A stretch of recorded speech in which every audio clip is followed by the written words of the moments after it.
আমেরিকায় জ্বালানির দাম বেড়ে যাওয়ায় করদাতাদের জন্য নতুন স্বস্তির খবর দিয়েছে আইআরএস। গাড়ির ব্যবসায়িক ব্যবহার, চিকিৎসা এবং স্থানান্তরজনিত ভ্রমণের মাইলেজ কর ছাড়ের হার বাড়ানো হয়েছে, যা 1 জুলাই 2026 থেকে কার্যকর। নতুন এই সিদ্ধান্তে কারা কতটা কর সুবিধা পাবেন এবং কিভাবে এটি আপনার ট্যাক্স রিটার্নে প্রভাব ফেলবে, জানুন বিস্তারিত। যুক্তরাষ্ট্রের জ্বালানির দাম বেড়ে যাওয়ায় করদাতাদের জন্য বড় স্বস্তির ঘোষণা দিয়েছে ইন্টারন্যাশনাল রেভিনিউ সার্ভিস বা আইআরএস। ব্যবসায়িক কাজে ব্যক্তিগত গাড়ি ব্যবহারের ক্ষেত্রে প্রতি মাইলে কর ছাড়ের হার বাড়ানো হয়েছে। আইআরএস জানিয়েছে, জ্বালানির সাম্প্রতিক মূল্য বৃদ্ধির কারণে এই সিদ্ধান্ত নেওয়া হয়েছে। নতুন নিয়ম অনুযায়ী ব্যবসায়িক কাজে গাড়ি ব্যবহারের জন্য প্রতি মাইলে 72.5 সেন্ট থেকে বাড়িয়ে 76 সেন্ট কর ছাড় দেওয়া হবে। এছাড়া চিকিৎসা এবং স্থানান্তর সংক্রান্ত যাতায়াতের ক্ষেত্রেও কর ছাড় বেড়েছে।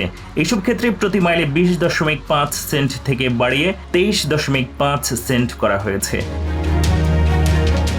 নতুন হার চলতি মাস থেকেই কার্যকর হয়েছে এবং 1 জুলাই 2026 থেকে এটি পূর্ববর্তী সময়ের জন্য প্রযোজ্য হবে। অর্থাৎ জুলাইয়ের শুরু থেকে করা যোগ্য যাতায়াতের হিসেবেও নতুন হার অনুযায়ী কর ছাড় দাবি করা যাবে। বিশেষজ্ঞদের মতে 2022 সালের পর এই প্রথম বছরের মাঝামাঝি সময়ে স্ট্যান্ডার্ড মাইলেজ রেটে পরিবর্তন আনলো আইআরএস। এদিকে ইরান যুদ্ধের পর মধ্যপ্রাচ্য থেকে তেল সরবরাহে বিঘ্ন ঘটায় যুক্তরাষ্ট্রে গ্যাসের দাম উল্লেখযোগ্যভাবে বেড়েছে।